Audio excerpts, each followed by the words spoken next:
Postavlja si življenje, a je brez scene, brez vsega. Sicer ve, da je z ženskami, z njimi je kot Bonnie and Clyde. Nihče o tem nič ne ve in zdi se ji fino. Niti približno pa ne ve, kaj naj to pomeni. Čez celo življenje ji manjka pogled nase skozi seksualnost. Tu ne pozna nikogar, je torej samska. Nikogar ne dejta, a ima vse pred seboj. Ima sicer izkušnje z lezbično sceno drugje in ve, da ne bo nobene razlike, kajti če pride v Španiji mimo ena bejba tam in jo zašlata, in če se ji to zgodi teden dni kasneje v Lizboni, in če to počne vse generacije, se ji bo to zgodilo tudi v Ljubljani. In zato Nina nima nobenih pričakovanj. Pride na sceno s točno temi pričakovanji, ampak ne še, zaenkrat še vedno ne vstopi nikamor.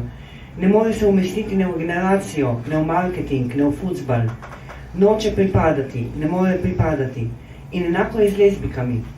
Vendar pa že stremi, nekaj mora obstajati, hoče biti tam. Tam so lezbike in tam hoče biti tudi ona. Želi biti z njimi in zanimajo seks. In potem se odloči in gre na sceno. In takrat, ko vstopi na sceno, je to vse, kar ve. In z vedenjem o seksualnosti je opravljeno, reče. Koliko je tu hitenja in nemira, reče. Vstopiš in daš dol prvo bejbo, pač nekoga. Ampak še vedno ne veš nič o sebi. Hvala.